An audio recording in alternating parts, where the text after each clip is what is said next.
గత దశాబ్ద కాలంగా అపరిష్కృతంగా బీడీ కార్మికుల సమస్యల పరిష్కారానికి కృషి చేసే నాయకులకు పార్టీలకు ఓటు వేయాలని నిజామాబాద్ పార్లమెంటరీ స్వతంత్ర అభ్యర్థి రాపల్లి శ్రీనివాస్ పిలుపునిచ్చారు. బీజేపీ, బీఆర్ఎస్, కాంగ్రెస్లు బీడీ కార్మికుల కోసం ఒక్క సంస్కరణ కూడా నిర్వహించలేదని అన్నారు. వారి కార్మిక వ్యతిరేకత విధానాలను ప్రతిఘటిస్తూ గత 4 పర్యాయాలుగా సార్వత్రిక ఎన్నికల్లో ఇండిపెండెంట్ గా పోటీ చేస్తున్నట్లుగా తెలిపారు. బీఆర్ఎస్ పార్టీ గత 10 ఏళ్లుగా బీడీ కార్మికుల సంక్షేమం కోసం ఒక్క పథకం తీసుకురాలేదని ధ్వజమెత్తారు. మన సమస్యల పరిష్కారానికి మనమే పోరాడాలని పిలుపునిచ్చారు.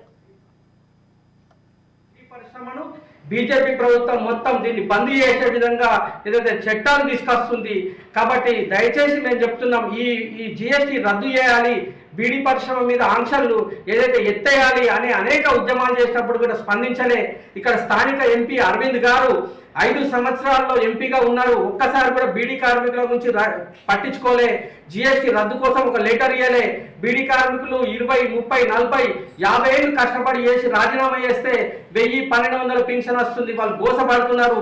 వాళ్ళకు 6000 రూపాయలు పింఛన్ ఇవ్వాలని కూడా ఏ రోజు కూడా అడగలే.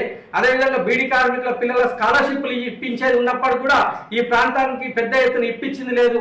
బీడీ వెల్ఫేర్ ఆర్గనైజేషన్ తరఫున ఇక్కడ నుంచి పన్నుల రూపకంలో పోతే అందులో కొంచెం ఒక 1% కూడా ఈ నిజామాబాద్